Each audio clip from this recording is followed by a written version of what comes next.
All right, and good evening, everybody, and welcome to Train World TV. And thank you so much for joining us tonight. Another action-packed night, and we have a lot of things going on tonight. We have Lionel Ryan Kunkle from Lionel from Ryan Kunkle. Lionel Trains, Ryan Kunkle. How you doing, Ryan? Very good. Great to be back with you guys. All right, great to have you. And my father is still getting set up there, so give him a 1 second. Futzing around. All right, and I don't think his mic is hooked in, so he'll hopefully get that going together. He's a little loud, but all right, am I in? Yes. Okay. All right, so Ryan. Well, I always knew your dad was a shady character, but he's putting it literally this time, getting himself set up there. Yes. He always waits till the last second, so morning rush.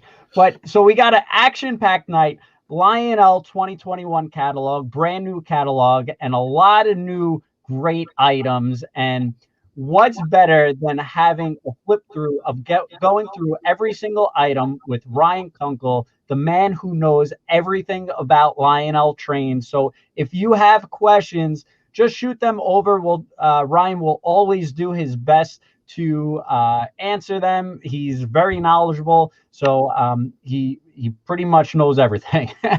And also, pre-order deadline, I believe, is today. So if you do see something you like in the catalog, make sure you put a pre-order in for it, because a lot of these steam engines are built to order these days. And if you don't place your pre-order, you may take the risk of losing out on the item. Before we go into the catalog flip through, Ryan, I just want to bring up, and hopefully Mike is out there listening in, Lionel National Train Day. The first Sunday in December 4th. Is that correct? That is correct. All right. And today we are going to No, it's Saturday. It's a Saturday. Yeah, Saturday. All right. So you both fail. All right. The date was right. The day was off. It's a good thing Ken Sr. is on tonight. See, we brought him along. He's slow, but he's prepared. It's good. Okay, so Saturday, December 4th, and that's National Lionel Train Day. And we want to raffle off this National Lionel Train Day boxcar. It was a previous year. And let's see if we could actually, I'll hopefully zoom in here. It's a beautiful looking car. National Lionel Train Day it's got, and I believe that's a father and son with its train.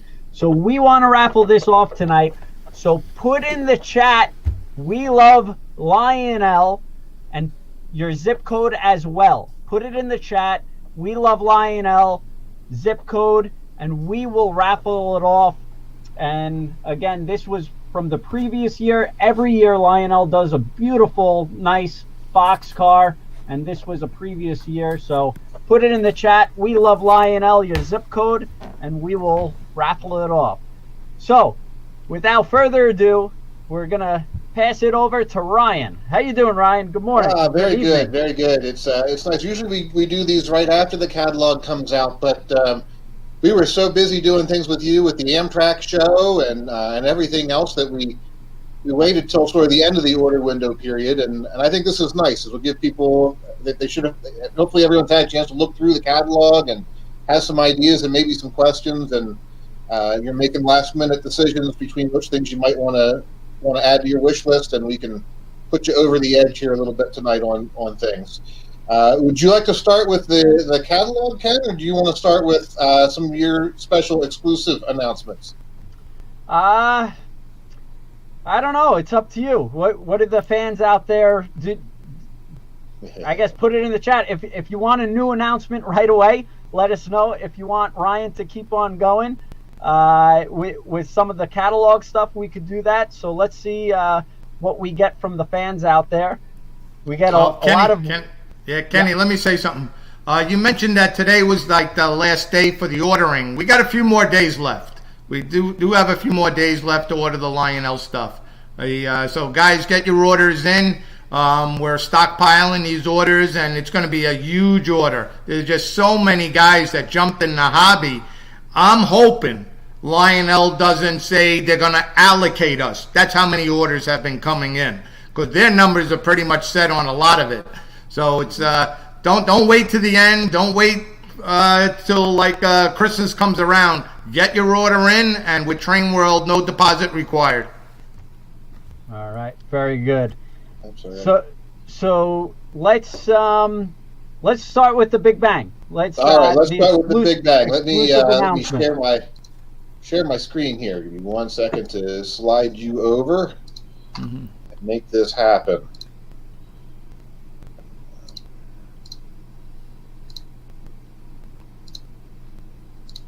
Hey Ryan, I was hoping you did a little guitar solo or something in the beginning, but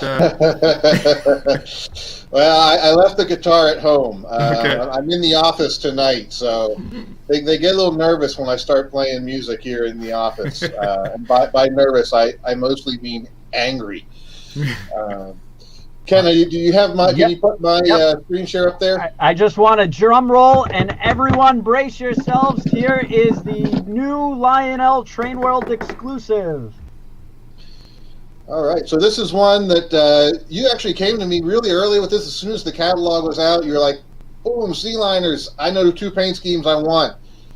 So we've got the art ready, and wanted to show them up here for you. We've got 2 additional paint schemes. These will be available exclusively through Train World.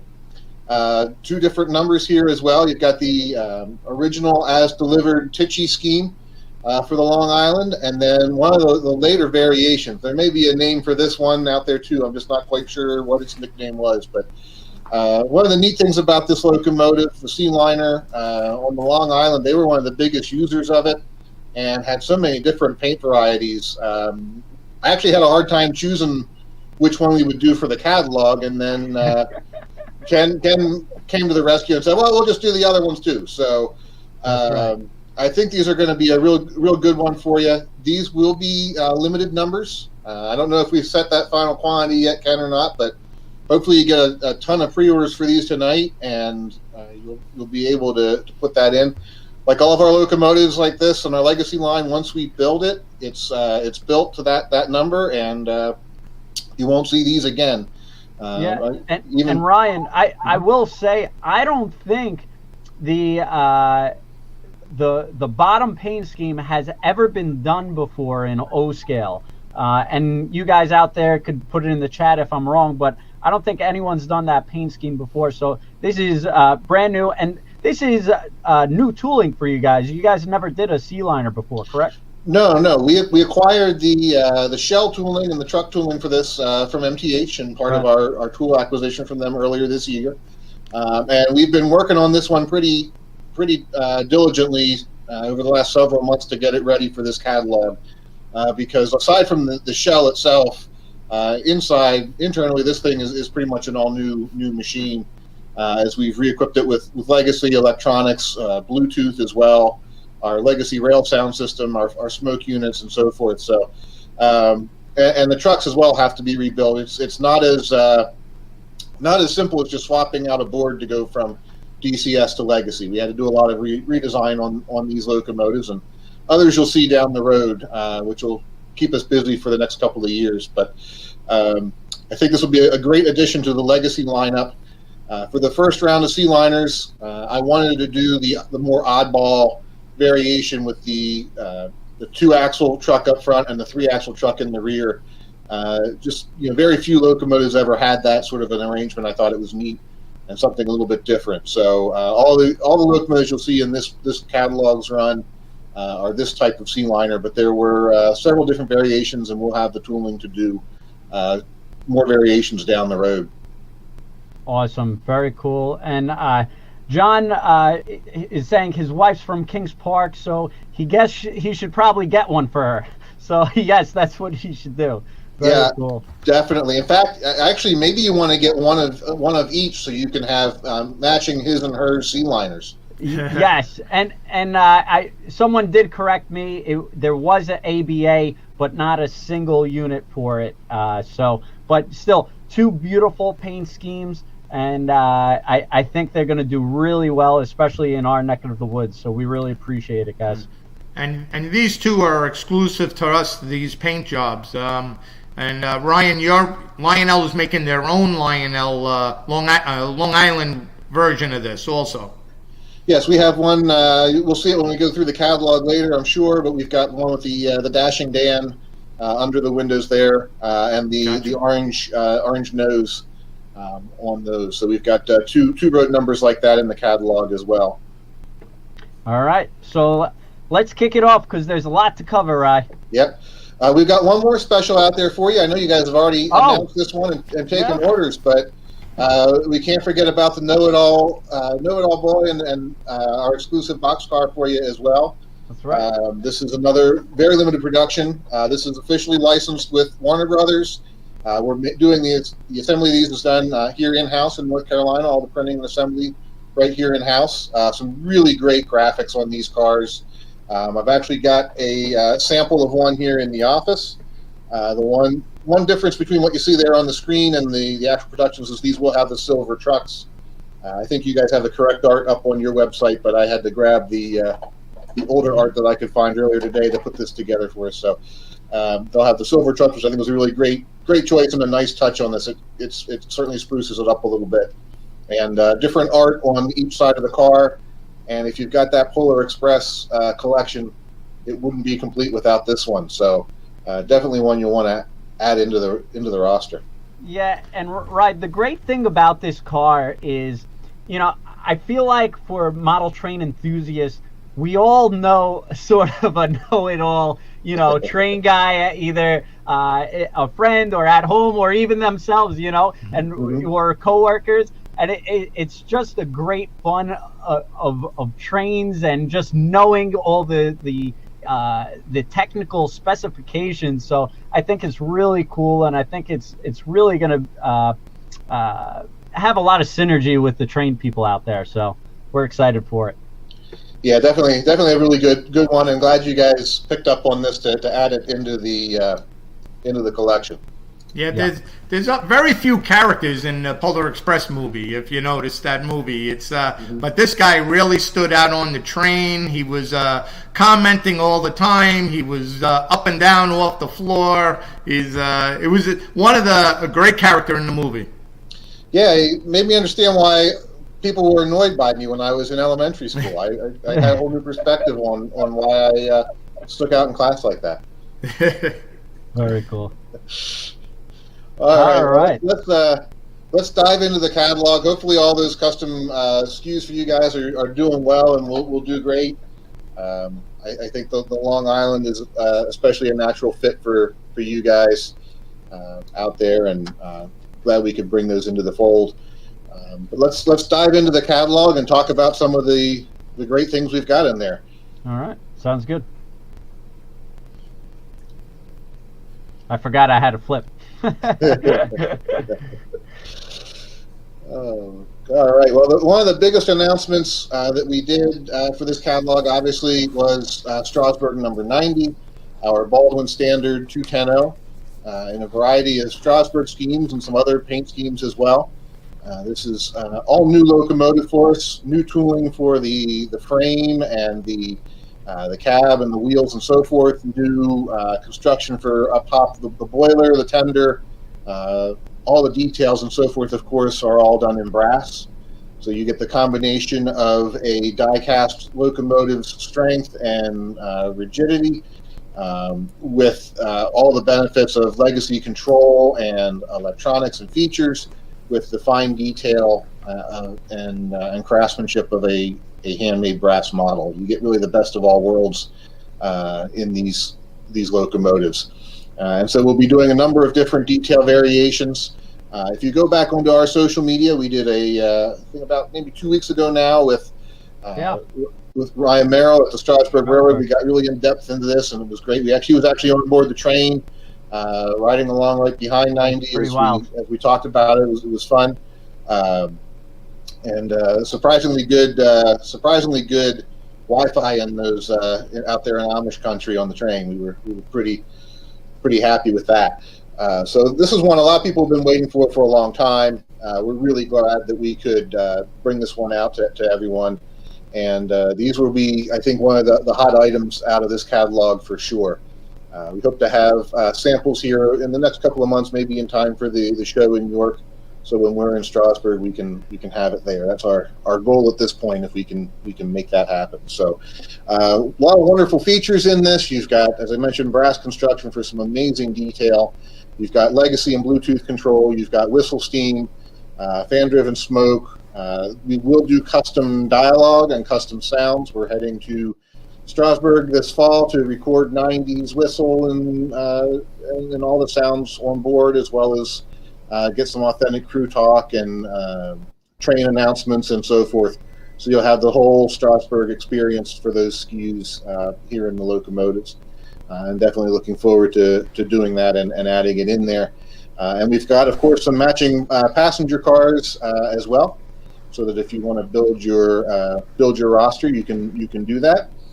We've got 6 cars each in these wooden coaches for 2 different eras on the Strasburg. We've got what you're seeing here now is sort of the late 1990s, early 2000s paint scheme, when it was more of an all red, sort of like the end of the last vestiges of the Strasburg egg there under the window.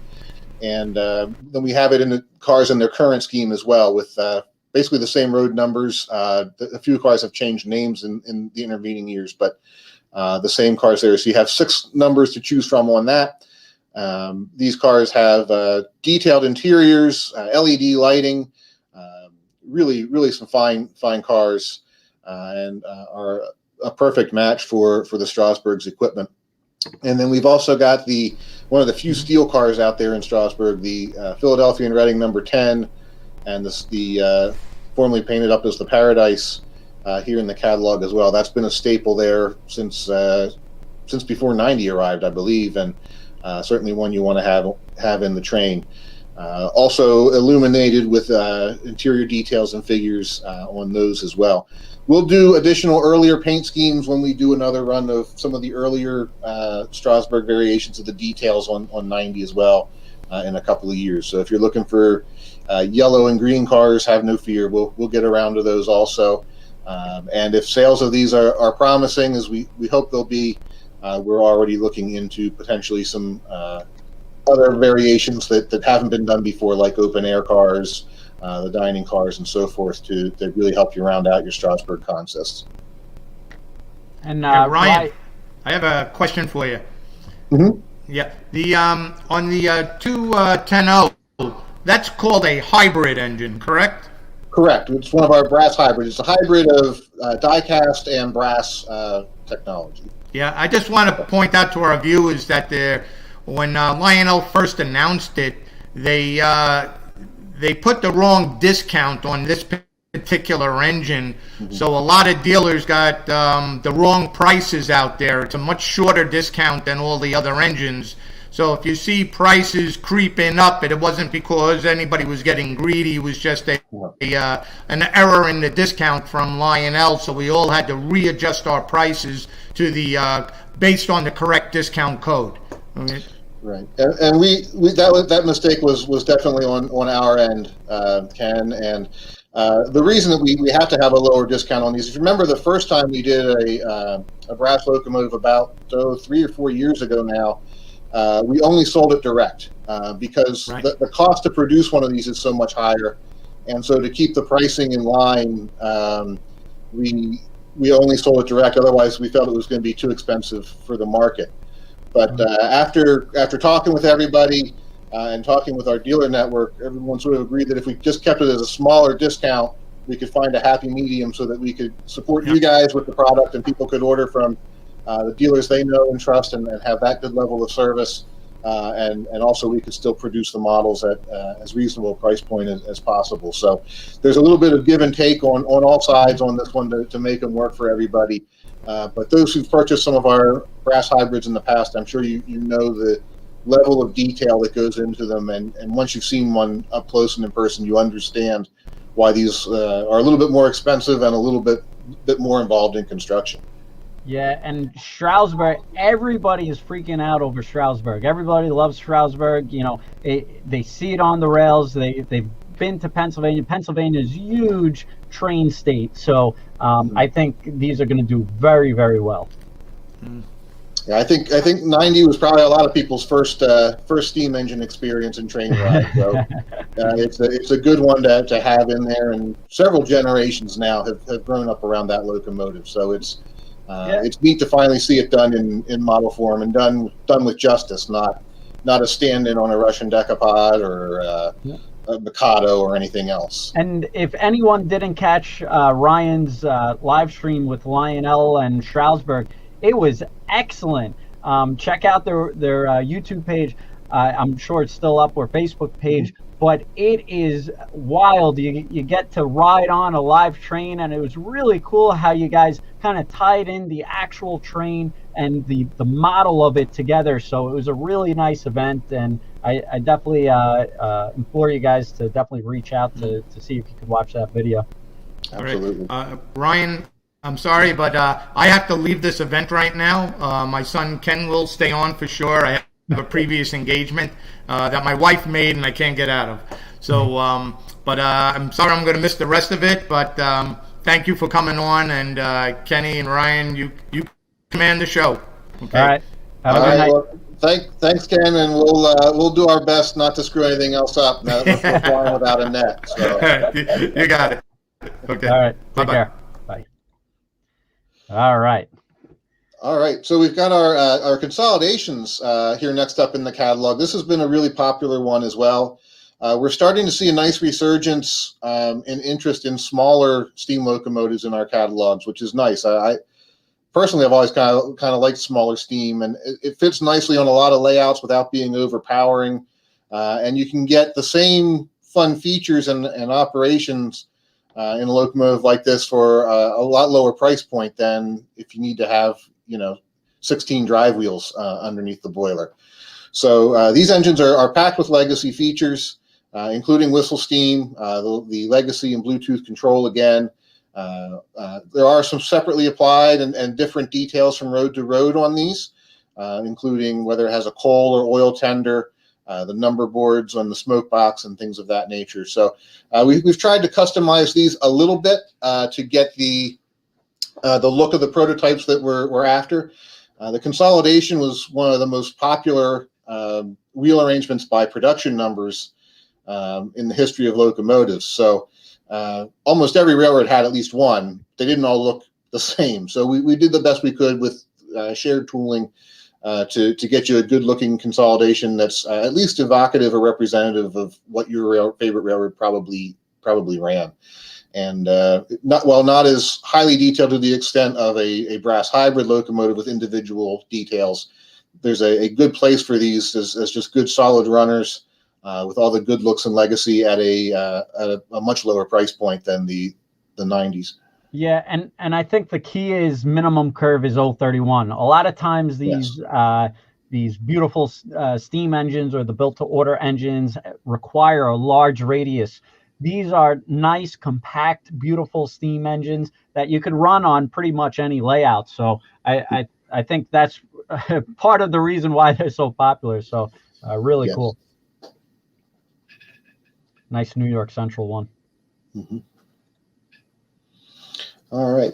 But if you want big, now that we've talked about how great small steam engines are, we've got our cab forwards back in the lineup again. And it's been about 6 or 7 years since we last ran these locomotives. And this was when the fantasy paint schemes really took off for us with the first run of the Daylight cab forward. And we were really kind of uneasy about it at the time. We thought it looked kind of weird, but then we saw it in person and fell in love with it pretty quickly, and it quickly became a top seller. Yeah. We did make some changes from the first run of the Daylight. So if you didn't get it the first time around, you got a second chance. Or if you did and you want something just a little bit different, you've got another one here. We went with the later and larger Southern Pacific lettering on the tender. We did the Southern Pacific Lines lettering the first go around. So we made that change up here on this one lettering wise. We've also added a what if fantasy scheme in the two-tone gray for the Lark, and one which is a light gray boiler with the red cab roof, which is actually based off of some of the earlier production models of the cab forwards, which the Southern Pacific had. And I don't think that light gray boiler stayed light gray very long out in the snow sheds and tunnels of the Southern Pacific that these were really designed for. But it was a classy looking scheme for sure when it was delivered. So we've got those three that are sort of what ifs. We've got two in the always popular and for the most part standard black Southern Pacific scheme, including the 4294, which is the Survivor out in Sacramento. And then almost a prototypical undecorated unit down there in the bottom left corner is the way they appeared for a good long while, especially during the war years, with no lettering on the tender or very minimal lettering on the tender. I think some of the water capacity data and things like that is there, but it's very much a stealth unit, and one that we actually had some requests after the last round to bring this out because it hadn't been done. Yeah, so. And Rye, just a quick question. Peter's Trains had a good question. Will these new cab forwards have 3 whistles and 2 horns like the Vision GS series? Yes, yeah, because the cab forwards did have the air horns and whatnot, and with our new legacy electronics now, you have typically a selection of 5 whistles or 5 horns, as well as the ability to change the pitch of the bell. And for locomotives that had multiple horn and whistle combinations, we usually put 2 of one, 3 of the other, depending on how on what was the more common. Even on things like the S1, which just delivered a little while ago, it never had a steam whistle as far as we know, but we wanted to give it a whistle sound as well as the different air horns, so people had the option because it's your railroad and run what you like. Right. But these are beautiful paint schemes, and a lot of people give a lot of slack out there for these fantasy paint schemes, but they are the best sellers. they absolutely are. I tend to be on my own home modeling more of a prototype purist, but some of these just look so good. You really wish they'd have done them. Yep. And I think it's helped that the real railroads today are starting to embrace the idea a little bit. And it seems like about every other week there's another heritage unit or anniversary special or custom painted run out there that honoring troops or whomever that really adds to the fun of being trackside. And I think this sort of captures in that same spirit. Yeah, without a doubt. And Anthony is saying the Greyhound looks really good. So really nice paint schemes, guys. Mm-hmm. All right. And then we've got another big unit, the Union Pacific 412-2. This one really pushed designers to the max, and I believe these were the largest locomotives in the world when they were delivered, at least for a very short time until they got eclipsed. So we've done this engine in 5 different variations of the Union Pacific paint. 4 of them are prototypical. We've got the 9000, which is the Survivor. You can still see that one out in California. We've got 3 other variations of the UP paint, including the earlier as delivered version. There's an Oregon short line variation with the numbering and cab deck lettering, and then also just another, since we've done the 9000 several times, another in the standard paint. And then these were never painted in the Greyhound scheme, but we wanted to do one anyway because it's such a good looking paint scheme. And traditionally we usually do the 2-tone gray with the yellow striping, but we did one with the silver striping here just for something a little different from the last time we've done the Greyhound, and I'm kind of liking that one myself. Yeah, beautiful looking engine. I mean, you can't go wrong with a little bit of color on your engines. I mean, it's gorgeous. Right. And one of the things that's neat about these, the prototypes had 3 sets of pistons on them, so you'll have 6 chuff per revolution sounds in these locomotives, which makes them sound a little bit different than your typical steam engine. It's somewhere between your normal steam locomotive and a big articulated simple articulated engine. So you get a little bit of a neat extra on the sounds here. Of course, these have the whistle steam and stack steam as well. This will be the first time these have had the Bluetooth on board. So it's nice. You can run them with your legacy remote. You can run them with the universal remote. You can run them with the app on your phone. You have a lot of flexibility in how you want to enjoy and run the trains now. Yep, without a doubt. Beautiful. I think this is going to be a home run. I mean, the Survivor engine is always great, but it's just something different, unique, very cool. And we thought some other fans of other roads might enjoy a What If as well. So we did 5 fantasy schemes on this: C&O, Milwaukee Road, Rio Grande, Southern Pacific, and Spokane, Portland, and Seattle. The Southern Pacific is in another early paint scheme. We had a lot of requests for that on the GS1 last go around, so we thought we tried as a What If here, and then very similar to the Rio Grande paint that's been popular with us for a long while.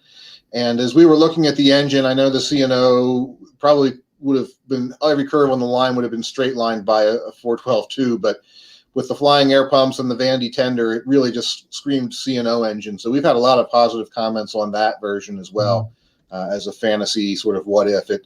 It's so wrong, but it looks right. Yeah, and that's what we went for there.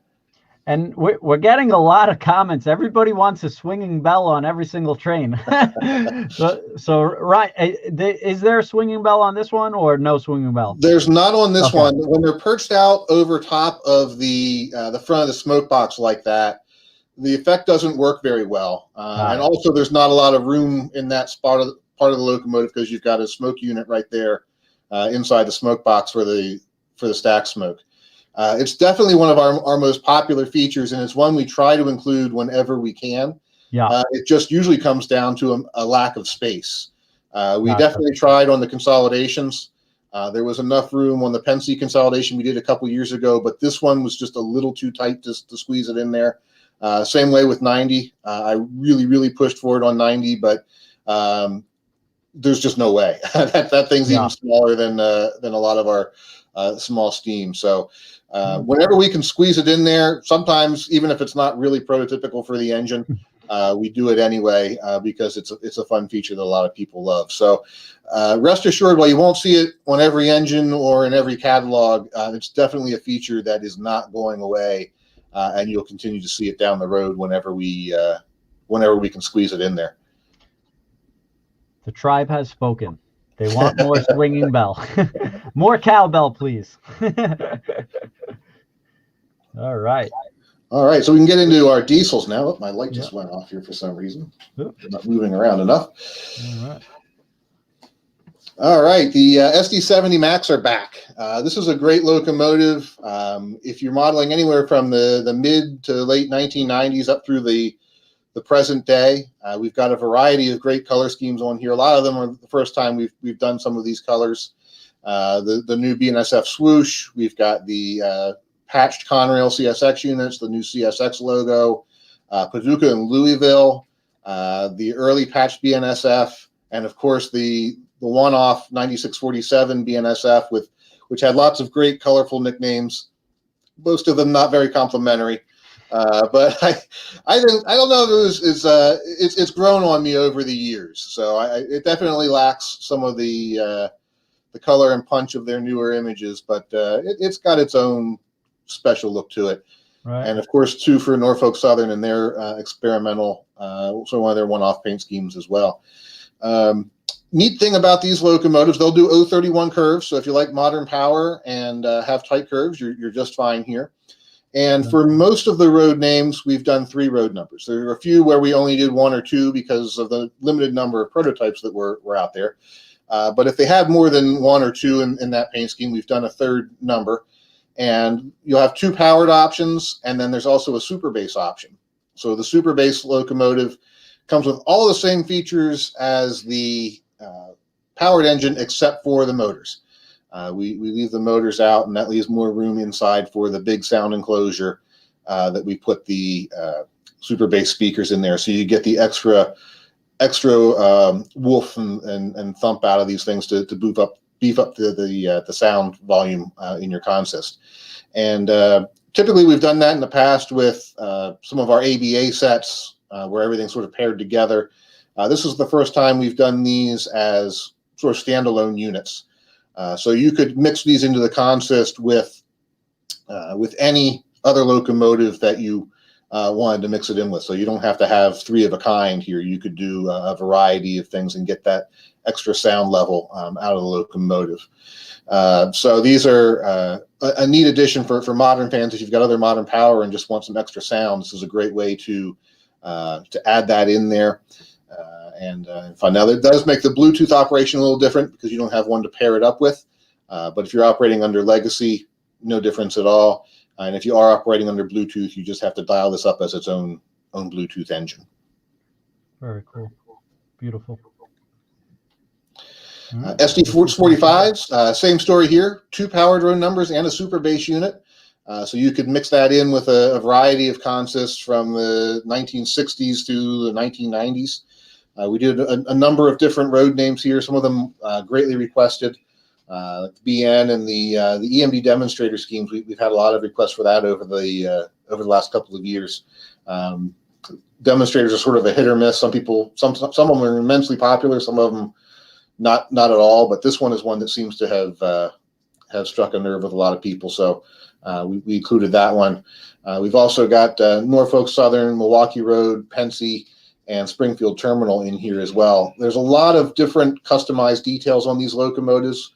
These are some of our newer tooling where that was all tooled in from the beginning. So different handbrake locations, different truck side frames, rooftop details, cab signal equipment for the Pensy units, a whole variety of different details that we can float on these engines to make them as accurate as possible for the different road names represented, which is nice for those who want a more realistic engine. Yeah, and these also have the kinematic pilot on them, which extends on the curves and stays straight when you're on a straightaway. So you get more of a look of a straight pilot or a fixed pilot on these locomotives than things like the SD70s. Yeah, right. And very well said about the details on the different versions, because I really believe the train industry, we really want specific details for the actual paint scheme and the actual road number. So we're getting more and more detailed. And so it's nice to see Lionel with their new molds foresee that and actually create that in their molds and, kind of forecast this on all the different schemes. I'm sure it's a lot of pre-planning for you guys. It definitely makes it more challenging, especially for our creative teams and our manufacturing teams to make sure all the details are right. But there is some fun in that, and from a product designer standpoint, and it's nice to be able to at least have the options. The Erie Lackawanna SD45, we actually did that. I agree, they are very popular. That's why we put that in our first run of SD45s. We did those, I want to say it was back about 2017, 2018. We did the first one of EL units, including the bicentennial. So I'm sure you guys at Train World are well out of stock, but on those. But they were done, and we'll get around to doing them again down the road once we get through some of the other road names. Well, if you're looking for another job applicant, Paul wants a job building trains. So I'm sure everybody watching tonight would love Ryan's job. Watch out, Ryan. They're probably gunning for you.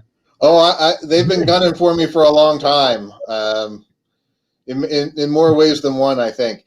Yeah. This is sort of the diesel equivalent to the 412-2. Union Pacific had this thing for big power, and it's never really gone away. So the DD35A, unique locomotive and a really fun one. We haven't run this very often.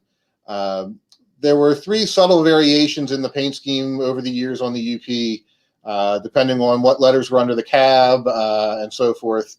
So we did each of those variations. We also did a what if UP scheme with the modern look with the American flag and Building America on there, which has always been really popular for us. And as preservation minded as the UP has been, it's not completely inconceivable that had one of these been saved in the Heritage Fleet, you could see something like that running around there today.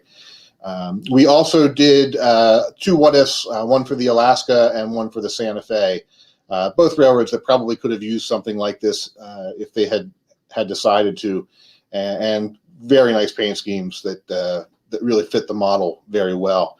The one tooling change we made on this from before, we added the sand boxes to the running boards towards the back of the locomotive. They found they needed a little more sand capacity on these shortly after production, so they were a later addition. That hasn't been on our previous releases. We were adding that this time around. These will have dual smoke units in them, so you have smoke out of both stacks, and these will be nice and big and loud. They have a fairly large minimum radius, and that's really due to the immense overhang in the middle of the units on these. So if you've got big articulated engines, you're used to them hanging out on the outside of the curve as the boiler sticks out. These are going to test your interior radius clearances as they go around. The idea behind this was to put two locomotives on one frame, and that's literally what they did. And that's how you got these incredibly long machines. I like the UP with the flag and the Santa Fe. I think it's really unique, different, very cool. A lot of good stuff, Rye. All right, so we'll go to something a little bit smaller here. We've got our SW1200, 6 new road names on these. Our switchers have been very popular over the last couple of years after we completely redesigned the platform for this. It's a single motor drive. It's one of the few engines that we do that has a single motor and not dual motor, but it does power all axles of the locomotive. So you still have plenty of pulling power on these, and that gave us the extra room for a larger speaker under the cab floor, as well as all the electronics and smoke units and so forth. Another really cool thing about these is these have fixed pilots, so you don't have swinging pilots or anything like that, and they'll still do the 031 curves. Wow. So you get a really nice detailed engine. Some detail variations, again, from road name to road name on these as well. A variety of colorful paint schemes for railroads large and small, including the U.S. Steel here. All of these are based off of prototypical units. I think this is going to be a home run, Ryan. I don't recall seeing any kind of manufacturer create this before. I could be wrong, but this is really unique, different, lots of color, big safety first, and you got the striping on it. Just really nice. I think that's going to do very well for you guys. Yeah, bright colors always seem to do well on trains, and really for a steel mill, you wanted bright colors anywhere you could get them for things that were moving around and could kill somebody. So that's doing that one. Also, will have the beacon on top of the cab roof. Some of the locomotives you'll see that pictured, some you won't. It all depended on whether or not the prototype had that detail there. Yeah, and I think also for a switcher, you don't mind a brash color because you're probably gonna throw it on the track, run around a couple of times. So it's really cool, unique. I think this will do very well. All right, we're back at sea liners. Back to sea liners. That's okay. So we've got a few more paint schemes here in the regular catalog. The demonstrator scheme, a sort of a fantasy Pensy scheme, and the Tuscan. The Pensy did have sea liners in the green paint scheme. They were the four axle variety instead of the 5 axle variety. So we'll hit them again down the road, but wanted to do something a little quirky here and sort of took an FP9 approach to the deco scheme, or maybe like a mini Baldwin shark type of thing. And I think it worked pretty well on the lines of the engine here. So a fun one for the Pensy guys if you don't have to be 100% purist about it. We've got the Dashing Dan Long Island. We've got what else do we have on this page? New Haven. That one's coming up. We got Canadian National, New York Central. So a variety of road names here. We've also got a couple of 2-packs of the Long Island 18-inch passenger cars there as well. So whether you're getting the one from this page or the special announcement that we made at the top of the program, we've got some passenger cars to go along with your locomotives there. And it's MTA officially licensed, which is great. Lionel has a great partnership with the MTA. So if you want the authenticity, it's a really good 2-pack to go for sure. Yep. Really nice stuff. As mentioned, here's the one for the New Haven as well. Two road numbers available for each of these paint schemes in the catalog, by the way. We only show one, but there are two numbers available. They're each available separately. We didn't do an AA set. Looking at the different railroads who ran these and how they ran them, I found that a lot of them were running them by themselves or paired with other locomotives, at least as often, if not more so, than as an AA matched pair. So we wanted to give people the flexibility to run them however they wanted without being forced into buying a 2-unit set on these locomotives. Without a doubt. Yeah, it's a nice New Haven. Mm-hmm. All right, so we've got a couple of special high-end scale sets here in the catalog. These are a great way to get a good value, as we typically knock a few $100 off of the price versus putting together all these things separately. So we start off with a BNSF coal train. For modern coal train fans, we've got the 70 Mac like we looked at earlier. You get 6 of our rotary dump coal gondolas. The last car has the working end of train device on there. So you get a nice long starter train, and if you want to go bigger, we've got another 4-pack of the cars, and of course we've already seen you've got some more BNSF 70 Max if you want to put something together that matches, or if you want to do a bit of a hodgepodge, we've done some of the other BNSF paint schemes in the past as well, so you can string together a really nice long unit coal train in a hurry. Yeah, quite honestly, I love the look of these BNSF cars. The engine looks great. It's just a great looking modern set. Really nice. I think a lot of people are going to jump on this. All right. Another one in the Burlington Northern family here. This is our Hustle, I we call it the Hustle Heritage set. We did the Hustle Muscle SD45. This was the only engine that the BN painted like this. After the original one was lettered this way for the Great Northern, the employees actually went back to the Burlington Northern after they repainted it and pressured to put the Hustle Muscle slogan back on there because everyone liked it. So we included that one in the set. And you get 4 pretty interesting pieces of rolling stock here as well. Each one of them honors one of the predecessor railroads that went into Burlington Northern. So the locomotive comes from the Great Northern, of course. We've got a Northern Pacific flat car, which has a die-cast fire truck load. A really nice, colorful piece there. Certainly be an attention getter. A Burlington 3-bay cylindrical hopper. Frisco modern boxcar, and Spokane, Portland, and Seattle wide division caboose. And this has the cupola camera feature on board. So you have the Wi-Fi camera streaming out the cupola window as the train rolls along. You can get that conductor's eye view of your layout. So that's becoming a huge thing as well now, because it seems like everyone's posting their train videos on YouTube, which is great for the industry. Absolutely. And this just makes it that much easier to get a different angle, different shot.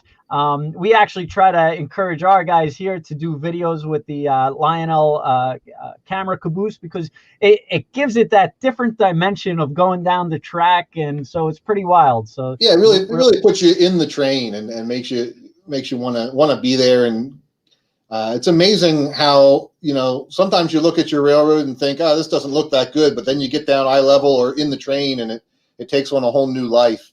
Right. Or you look at your modeling and you think it's great, and you realize all this, that you forgot to paint the back of the building and stuff like that. So the camera never lies, but it's a lot of fun. And you're right, you can't go on YouTube and not find layout tour videos. So we thought we'd make it easy for you, and all you need to do is put the car on the track, download the app, and away you go. Without a doubt, makes it very simple, easy. Mm-hmm. All right, we've also got a Cambrian, Indiana set here. Done a few short line sets over the years, and I think you'll see more of this as we get away from not always just doing BNSF and Pennsylvania on things. There are some really colorful railroads out there, and the CNI was one of them. They're one of the few roads that did a full train in bicentennial paint in 1976. So we've done that here with the SW 1200, the 2 hoppers that they repainted in caboose. And then we are also including an extra 2-pack of the regular black hoppers in there just to help round out the set. And there's a separate sail tube pack as well if you want to make the train even longer, or just add a few C&I hoppers to your fleet. Really great graphics on this one. All the locomotive has all the features we talked about earlier with the SW1200.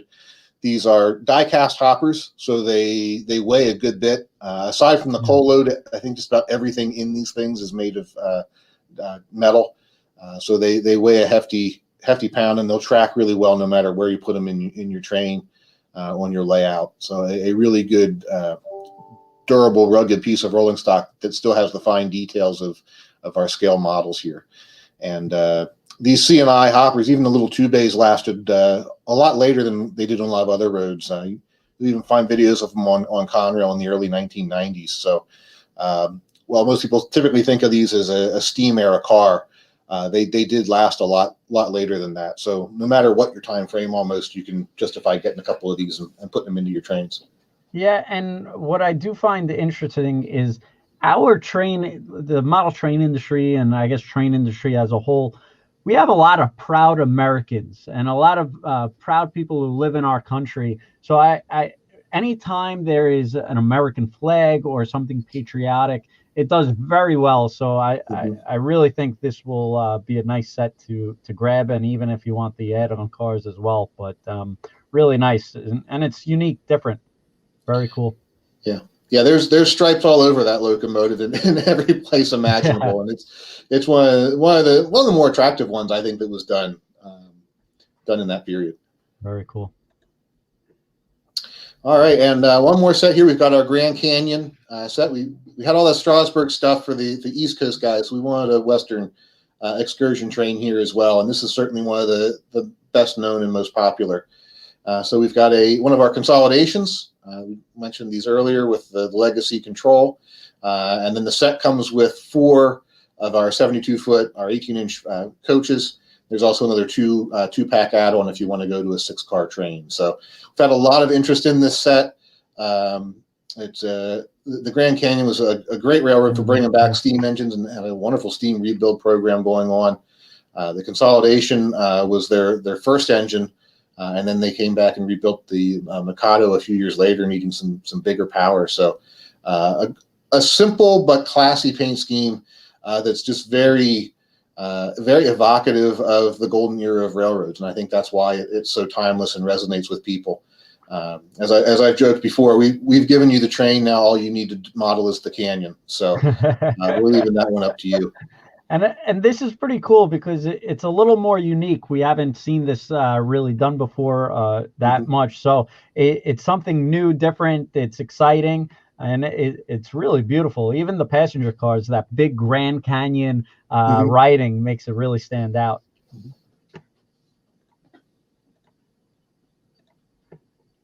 All right. We talked a little bit about the passenger coaches earlier with the Strasburg sets. We've also got 2 other road names here. We've got Pennsylvania in the late 19th, early 20th century deco scheme, as well as Boston and Maine. And the Boston and Maine cars, a lot of them are actually what went to Strasburg. A fair number of those are old B&M cars. And they were in commuter service out of Boston well into the 1950s, those old wooden coaches. So if you've got some of our earlier B&M steam power, this is the commuter train you've been waiting for to put behind it. And this wood coach tooling, that's Lionel's tooling, correct? It is now. This came from MTH. We purchased it earlier this year. This is very detailed, good molding. So you guys are going to do very good with these.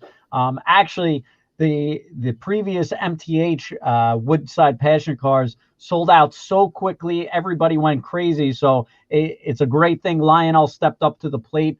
It seems like they now have this tooling, which is awesome, and they're coming out with fantastic road names, Pennsylvania, Strasburg. So these are going to be really popular. And usually for passenger cars, they're not that exciting. I don't know. It's just a passenger car, but these passenger cars will sell out. So definitely get your pre-order for sure.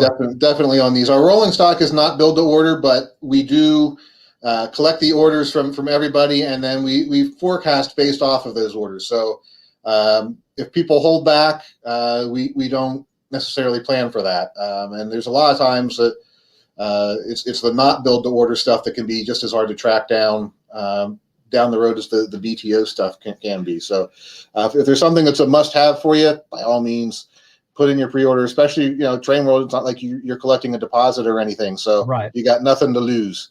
Exactly. And I will say this upcoming year is going to be crazy because product is going to come in and out quicker than any other year. It's just very hard to get any kind of product. There's problems all overseas and shipping containers, and you hear it from the steel industry, the oil industry, whatever industry you're in. There's definitely logistics situations. So definitely get your pre-orders in to guarantee it, because their product is drying up. We're running very low. We have one of the largest inventories in the whole world with model trains, but over the past couple of years, it's just been not a lot coming in and just a lot going out. People want to collect trains now. It's becoming a big thing, and these passenger cars are definitely going to be very popular. Absolutely. So here's another big, colorful, popular model. And when we started introducing these scale length auto racks and boxcars, there's a lot of doubt over who has a railroad big enough to run this stuff. And there must be some people out there, because they do sell. And these will do an 054 curve, surprisingly, despite their scale size. They will do an 054 curve. They have a kinematic coupler design that extends out to help them get around those sharper curves. They'll certainly look better on a longer curve, but you can make them go around 054. And we did a variety of some great paint schemes here. The Ford stamping car that you see there was actually based off of one of the first prototype cars built. So slightly different prototype details than our car, but similar enough, and such a great paint scheme that with our Ford license, we wanted to not miss the chance to bring that one out. And then some more great color schemes here as well, from the Ann Arbor, the Penn Central, Western Pacific, N&W, Canadian National. And these cars operated in pools, so it was not uncommon to see cars from a railroad that, offline railroad traveling over great distances. Without a doubt. And I was actually one of those doubters. I will say, I'm saying these are huge cars. Not a lot of people have that radius, so you're getting half the selection. But they went so quickly; it was unbelievable. I couldn't believe it. Mm-hmm. And our graffiti cars have been really popular. So we've done a few. These are the perfect canvases for that. And so our artists have been having some fun. The graffiti is unique and different on each side of the car. We've done them in Canadian National, sort of the CSX patched Conrail, Norfolk Southern, and then there's a Helm leasing car up on the next page with graffiti that our artists do in-house here, and based off of prototype photos and things like that to get all the look right. And then we also throw in things like the patch reporting marks and patch outs and whatnot. So throw a little grime on this and you are good to go. We've done all the hard detail and deco work for you. Ryan probably has an episode about how to grime up those boxcars. If not, I'm sure he'll get to one of those. Yeah, as we get back to Workbench Wednesdays here in another month or so, we'll definitely have to do some weathering of rolling stock. We've also got our Hobo boxcars on this page. There's been a lot of interest in these. This is a fun car to put in the train or park on the siding, basing it off of the same sound technology that we used in our kitchen cars and our camp train. But you've got the Hobo figures on board there. So as these are rolling along, you'll have the clickety-clack of the rails and the freight sounds. And then when it's parked, you'll hear the sounds of the Hobo camp with the harmonica playing and and the guys taking a nap and all that kind of fun stuff. So that's good. whether it's rolling by in the train or parked on the siding someplace, you can have a lot of fun with this car. And it's you don't need special controls or anything like that, or a special type of command system. These will work on any layout. So a real fun car with a new neat little twist on our different sound variations. We kept it simple on this, which is the two different road names for this go round, but we've had a lot of requests for other roads. So certainly something that we may consider in the future if these do really well. Yeah, right. I love this show just because of this. Mm-hmm. Something like this, I probably would have passed by, and it's hard to get all the details and pick out all the winners. But I'm just writing down a note that I got to do an email on these Hobo Sound boxcars, because I really think these are going to be a home run. Because if you think about it, every movie out there has a scene with the boxcars, and you got the hobos at the tracks and everything. And just adding that, I guess, new dimension to trains, where you're getting the clickety clack, the harmonica. I think these are going to be really good winners over here. So I'm actually going to make a note to myself that we put out an email. So if you didn't see it on our previous emails, I apologize. Ryan did bring this to our attention today, so we appreciate it. Yeah, and our sound cars have done really, really well. And this sort of takes it to the next level, right? It's nice when the train's rolling along, you have sound, but now you can have sound all the time. And there is a volume control on there and a max min switch, so you can up it or down a little bit if you don't want the hobo screaming over everything else on your layout. But we do have that option there for you. Very cool. All right. Some more rolling stock here. We talked about the 2-packs earlier with the C&I set. We've got some more great road names. Again, these are die-cast hoppers, and still have a lot of nice fine detail on them. I haven't run these in several years, but good to have the die-cast AAR 2 bays back in the collection, in some popular road names, certainly for every region. Very cool. And I love the shredding. Really cool. Yeah, the orange panel redding cars were a neat variation that were used in. Actually, I want to say those were used in stone service in later years, but I'd have to go back and double check that or zoom in real close and read the fine print. Very cool. And then we've got our 3-bay cylindrical covered hoppers as well in a variety of neat paint schemes here, all based on prototype cars and ones that we hadn't done at all in the past, or at least not for a very long time. Very nice. Like we saw on the BN set earlier on, we've got our flat car loaded on our fire truck loaded on the flat car. This is new, right?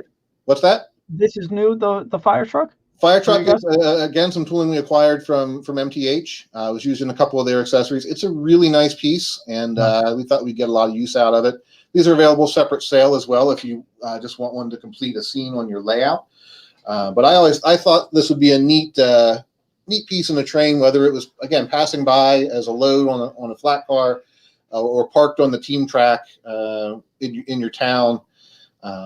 It was a common load. If the town bought a new fire truck, it was typically shipped by rail, and so this would have been kind of the highlight of the day, right? If the kids had saved all their pennies and whatnot, and all the fund drives to get the new fire truck for town, to see the flat car roll up and drive off at the piggyback ramp would be a neat occasion, and could be a really fun scene to model on the layout. Ryan, I think we're getting the idea of the event. And you're going to have to let Howard and Mike know, and you're going to have to make it happen. But Steven wants a Christmas-themed fire truck. That's a good one. That's going to be good. That's a good one. Wow. And, you got to write that down. I'm making a note. I will be talking to Megan tomorrow about that. Wow. We've got some cool Christmas stuff in the works behind the scenes already. We typically do those in our Volume 1 catalog, just due to the delivery timelines and schedules on things. So we've already got some thinking kind of along that lines, but that's a new twist on it, and one that I really like. Yeah. So. A holiday flat car with the Christmas fire truck. Winner. Really good idea, Steven. All right. And we've got some more of our cupola cam cabooses here as well. I won't go back through the whole spiel all over again, since we talked about them earlier with the set, but some more great road names. We did put the Christmas one in here for that too, so you can I think this would be a great way to sneak a peek at the presents on the back of the Christmas tree. That's a good idea. Put that there and run that around. Yeah. write that one down. I think that's going to be a good seller too. Like you said, you get the presents around the tree and just videotaping that, or quite honestly, when you unwrap the presents in the morning with the kids, you could videotape their reactions and the animation. That's pretty awesome. Yeah. Oh, you can have so much fun with these things. Yeah. Very cool. Another new caboose for us here, the CA1 Union Pacific style, one of their earlier standard cabooses. We've done this in a variety of road names. These will go with the 412-2s in the catalog. These were in service from, if I remember correctly, the early 20s or late teens up into the certainly the late 1950s, if not a few making into the early 1960s. So you got a long range of options for running these on your layout. We've done a few Union Pacific engines over the years, and they've been kind of popular. So you may be able to match a few cabooses with that.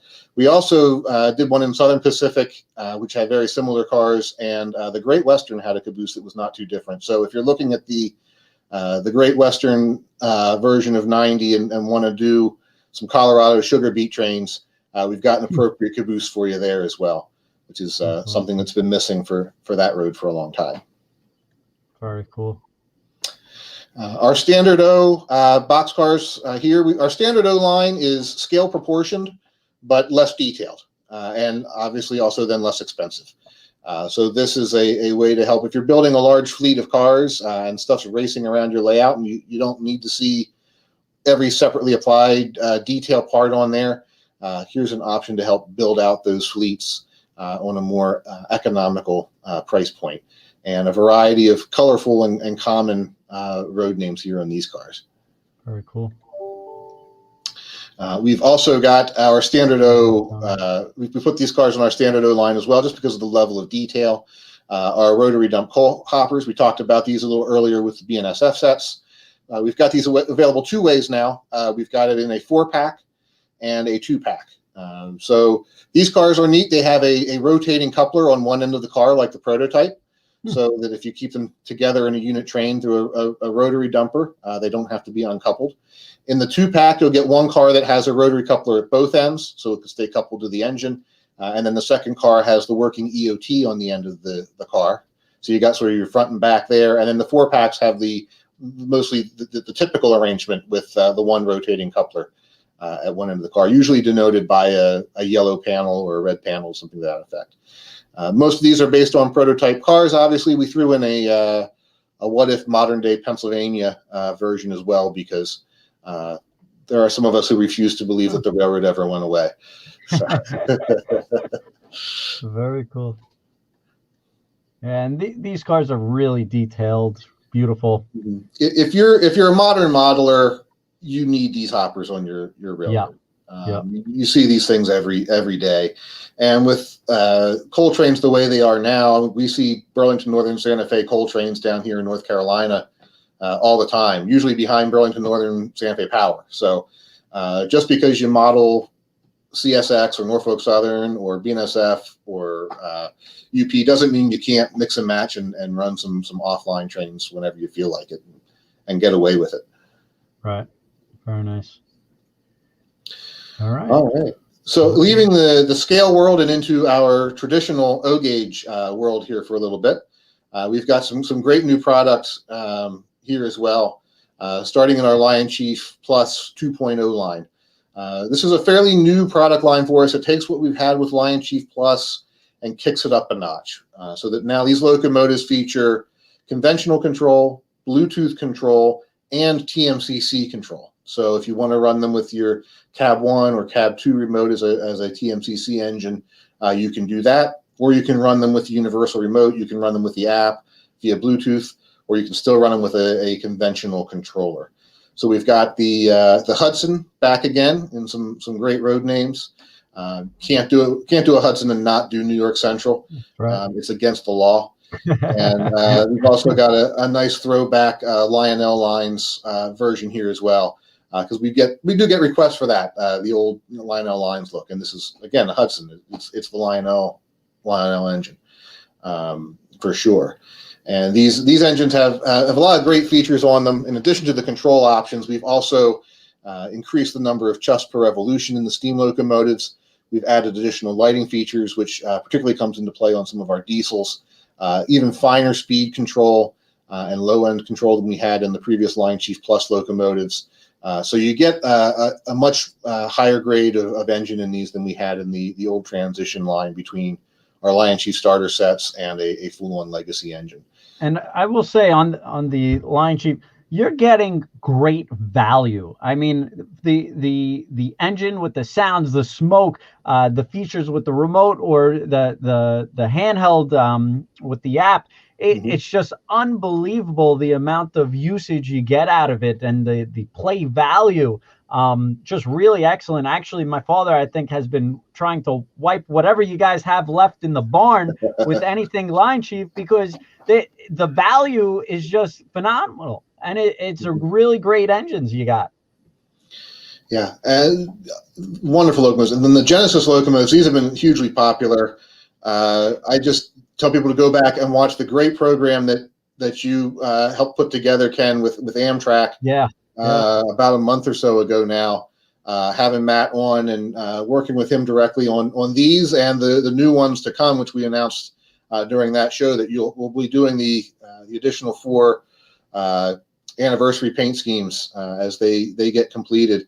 It looks like based on where we are in the timing now, you'll probably see those in volume 1 of next year, but could still happen as a special announcement by the end of this year. We've got the first of those, the number 46, here in the catalog, but the other ones are coming as well. And this has all been done with the help of Amtrak. Again, we completely redesigned this locomotive from after acquiring the tooling from MTH. It's a smaller engine. It's not full scale size, so it's more small layout friendly. And there will be some Amfleet passenger cars to come along and match this in the very near future as well, which we teased on your earlier program. So for Amtrak fans, and there are a lot of them out there, I think this is a welcome surprise and one that people are really going to enjoy having. Without a doubt.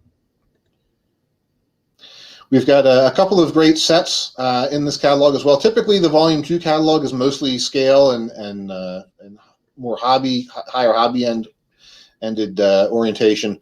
But we do put a few sets in here as well of our starter sets. This is our LionChief Army set. Gives you everything you need to get started. There's a lot of fun things in the set, and we've got some great accessories to go along with it. The set includes the missile launching car and the command center caboose, as well as an ammunition boxcar.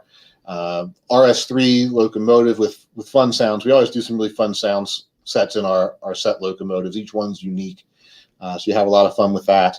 And then if you want an add-on car, we've got an add-on car with additional missiles there. So after you fire one and it gets lost under the couch, you can keep playing before you go back and dig out the misfires.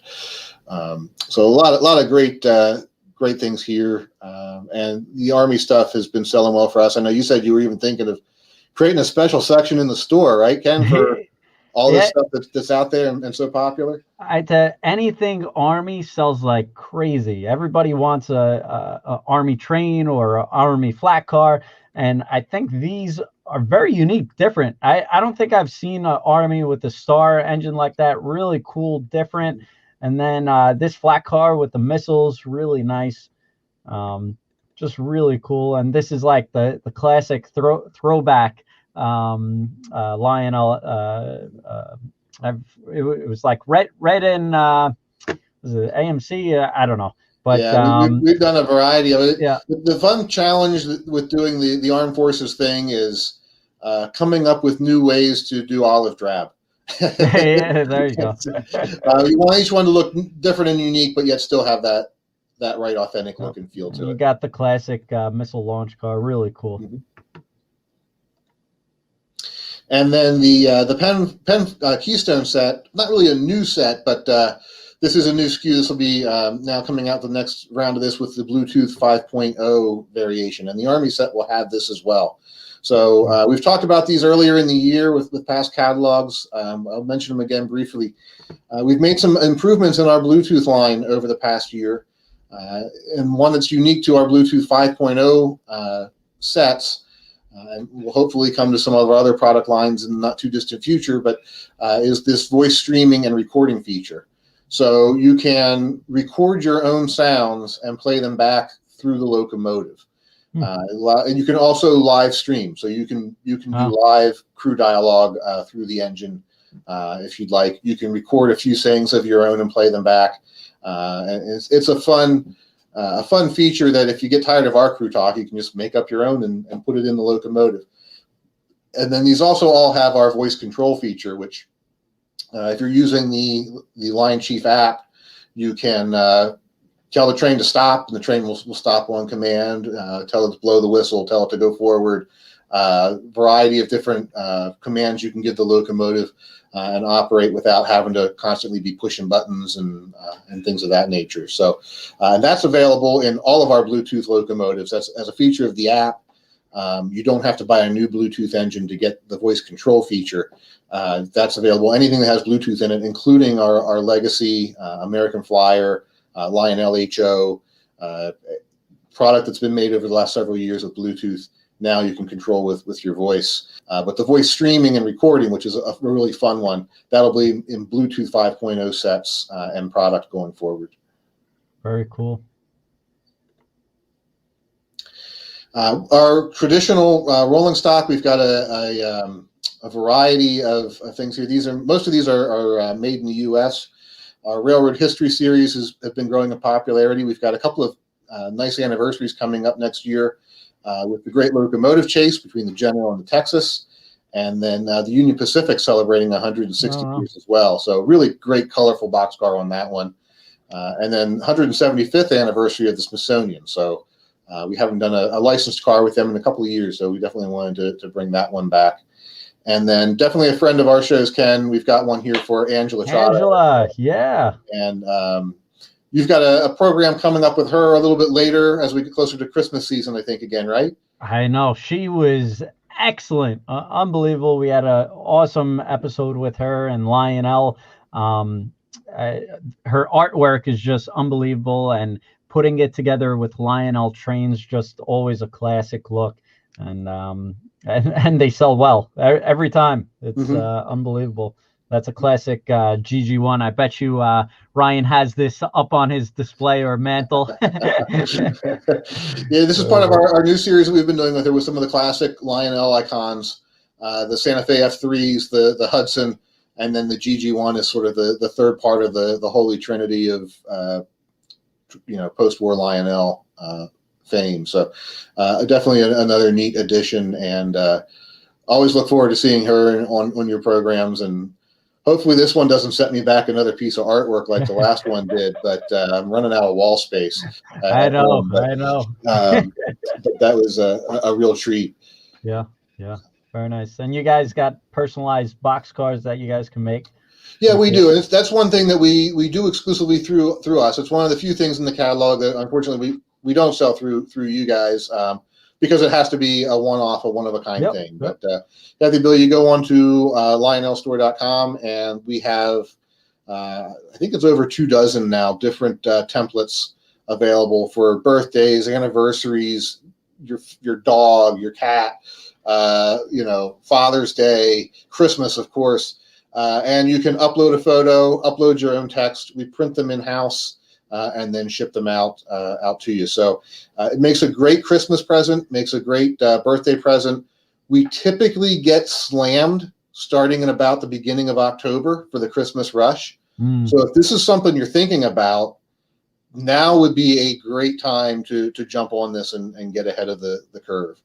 Yeah, and I'm actually guilty of going through you guys too to get these. And my cousin actually had a new son, and I wanted to get him something special and with the trains, and I got him one of your specialty boxcars, and it was just beautiful, and it was really nice. And then I got it for the one kid, but I didn't get it for the previous kid, so he had to then start collecting and get it for each kid. So really cool. Really cool. Yeah, yeah, and the quality of our printer here really does allow us to do justice to your photos and things as well. Yeah. If you go online, it's very easy. There's guidelines there on resolution and everything too. So, and you put it in and spell check it and send it our way. And right now we have about a 3-week turnaround time on these or so. From the time we get your order to the time it goes out. But that can stretch a little bit as we get into the peak season and the orders start pouring in like crazy. Yep. All right. We've got a number of new accessories here in the catalog. Some of our old tooling, some new MTH tooling here as well. We've got, for our military theme, we've got the return of the missile range and the ammo dump. So for those who like to be destructive and blow some things up, you've got that option there. We've got the return of the Quonset hut as well, a detail you need for your military barracks for sure. You need a whole bunch of those things lined up. So some great ones. And then one I think is one of my favorites in the catalog is the Welcome Home Troops Townhouse with the yellow ribbons, the blue star ribbon, and so forth. Really a neat piece that I think fits on anyone's railroad and should be in anybody's town scene, really. Very nice. Some other great accessories here. We've got the Return of the Train Orders building. This is basically your scale gateman. If you want an operating accessory where the figure comes in and out, the signal arm raises, you've got the working light post, but the guy's not a scale 64 feet tall. So it's a nice piece for your layout. We've got the tough guy gym and fitness. Megan does such a great job coming up with our accessories. She's really the queen of these things, and I just turn her loose and see what fun things she comes up with. That's great. We've also got a couple of the Ford and Chevy flagpoles here. Those are, I believe, they'll be in stock here pretty soon, if I'm not mistaken. And great pieces. We always wait to see which team's orders come in higher. Dave, as you know, is Team Ford, and I'm Team Bowtie. So we always see who wins.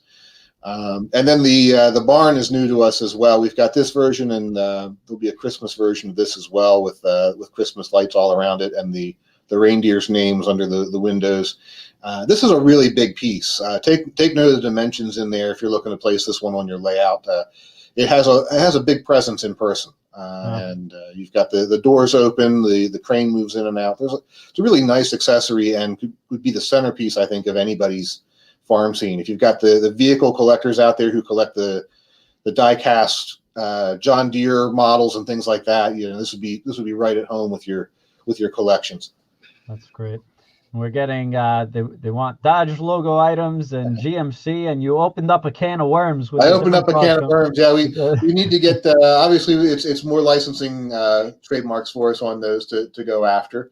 We inherited Ford and Chevy through our racing side, which made it nice, so we can dovetail there.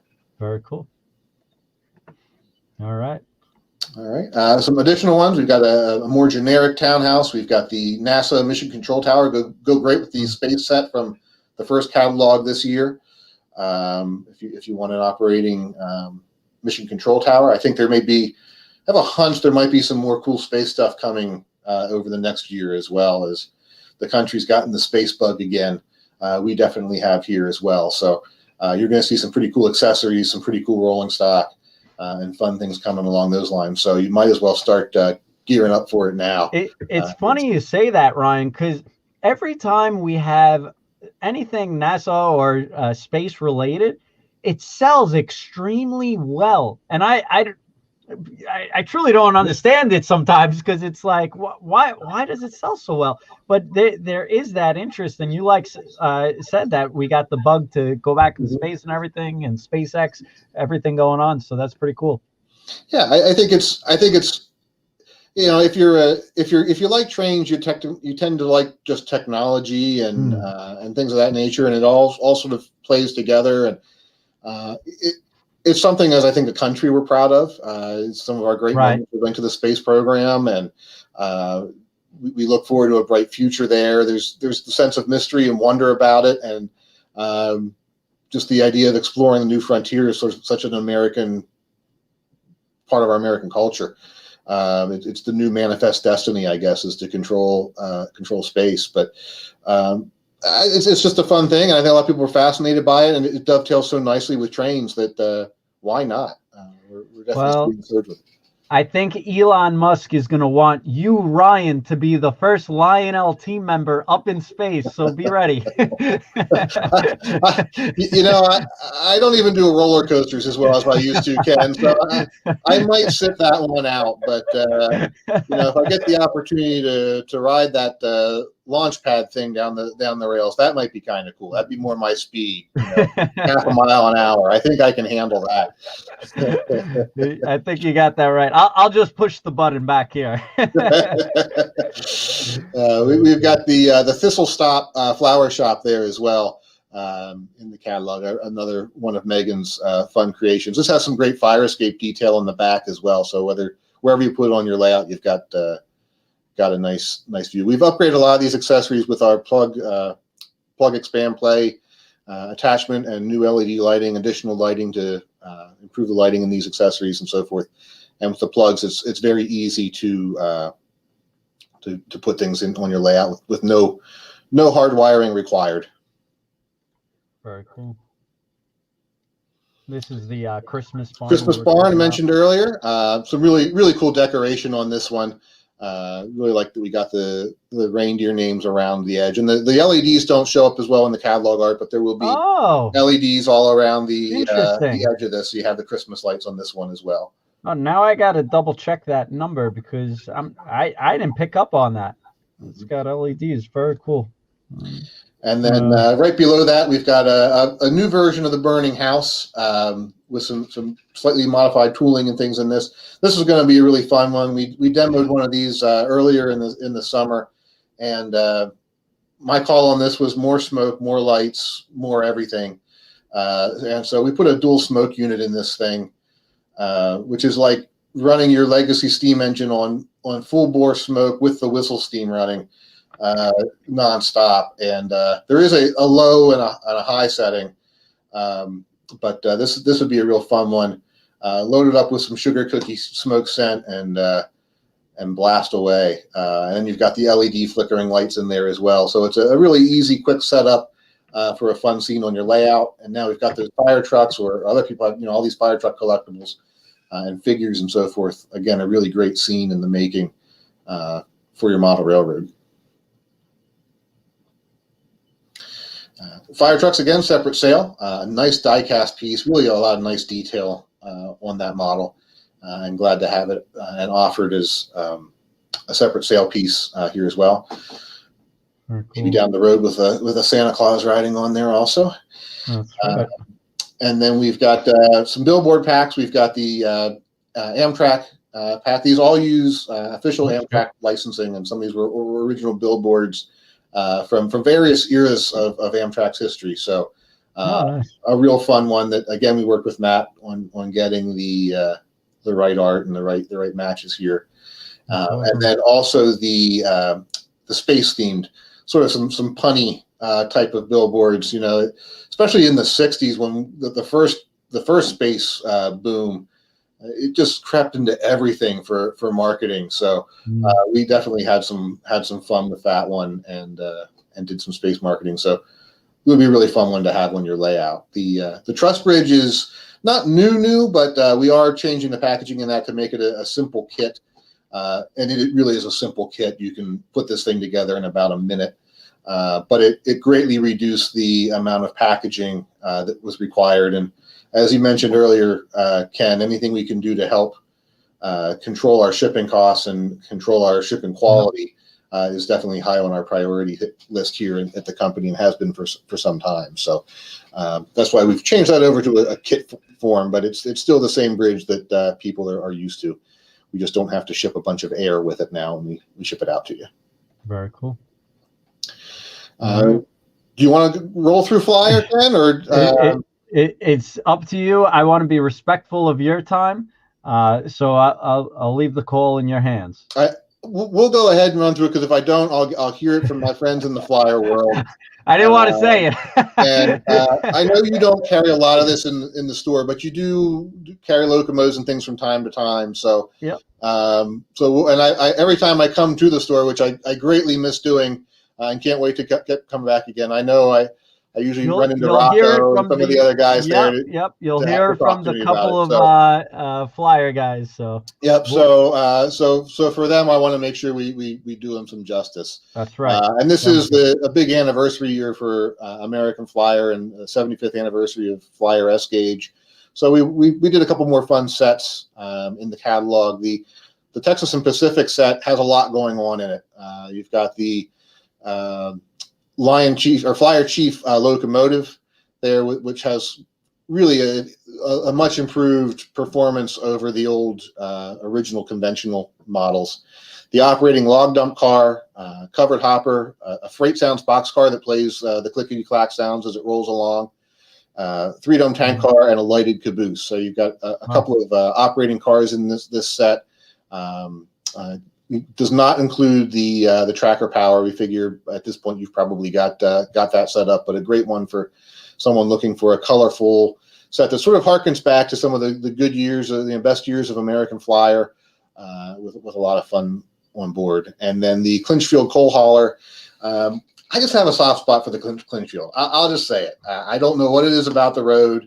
It's never a particularly it never jumps to top of anyone's mind when you think of big railroads, but it was a really interesting Appalachian road, and simple, and yet, I don't know, something about the paint schemes just always worked in my mind. So we did another great little set here with the hoppers, boxcar, caboose, and another Flyer Chief locomotive. And I hope this one does well, because I think it's just a good looking train. Very cool. We've got some additional Flyer Chief GP7s. These have similar features to what we've done in the past, just some new road names: Burlington Northern, Chessie, Lehigh Valley, Wabash. Yeah. Some wonderful things. The great thing about Jeeps is you never run out of deco options on them. We've got the 2-bay covered hoppers, 2 road names each. The Andersons, Chessie, B&O, Reading, Southern Pacific. Some of the different patched out numbers and reletters on the stenciling on the SP cars is pretty neat. Always a good winner on these. Some additional rolling stock, the box cars. For some reason, people never seem to have enough box cars, so we picked a couple of great colorful paint schemes here, with 2 road numbers available on each one, and some 3-dome tank cars as well, including the Frack King Oil Company, which is fictitious, obviously, but fun. The Penn Central, SHPX, and Army cars are all based a little bit more in the real world. Nice. Some operating cars. We've got more log dump cars. You see the insets there with the art that's on the top of the car under the logs in the normal view. Oh, nice. Very cool. Got the Patriotic Music boxcar is a fun one that'll play. We've done some Christmas music cars.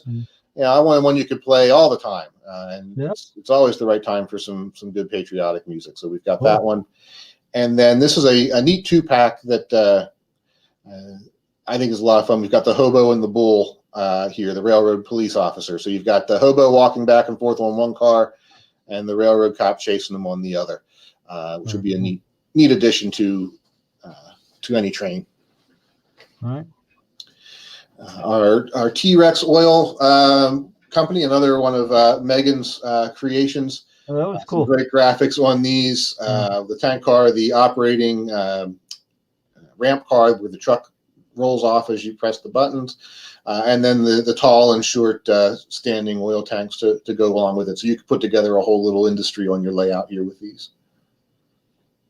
And last but not least, we've got a couple of cabooses in here as well to match some of the locomotives that we've done in recent times and haven't had cabooses to match. So added those in.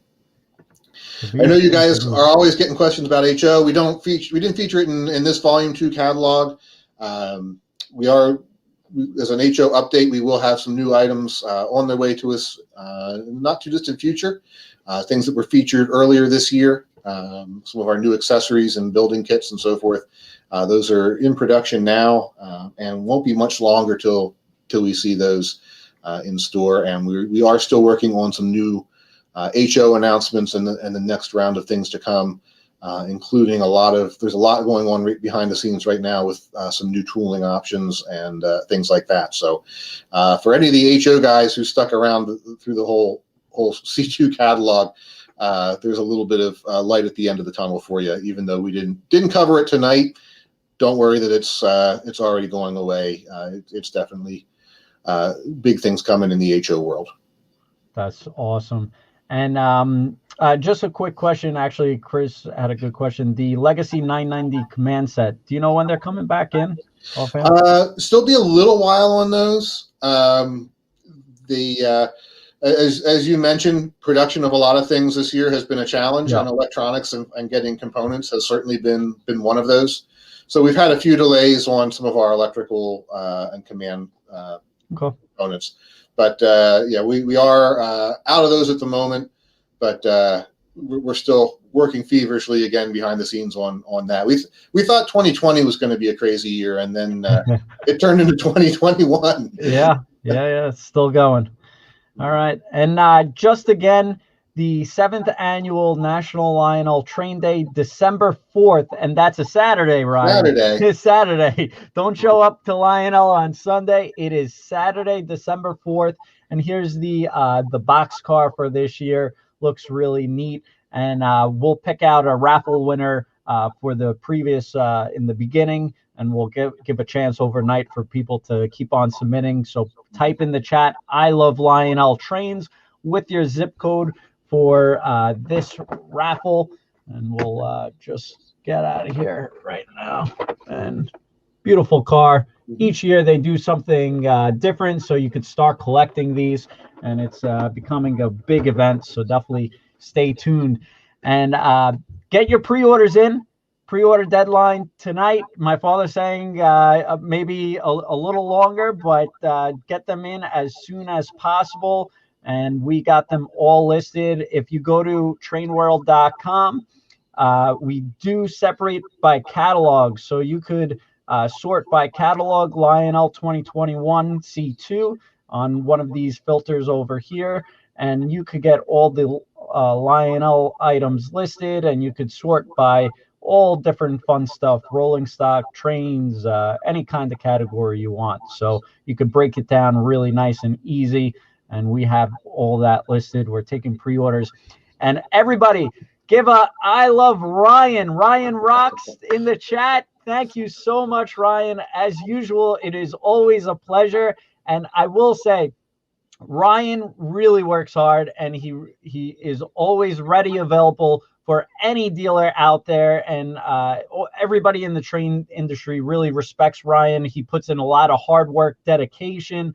And I know the team over at Lionel really appreciate all Ryan's hard work. So everybody out there, put in the chat, Ryan rocks. And we really appreciate him and Lionel out there for joining us tonight. Well, thank you, Ken. And it's definitely not just me here at Lionel. I don't do this alone by any stretch of the imagination. There are so many people.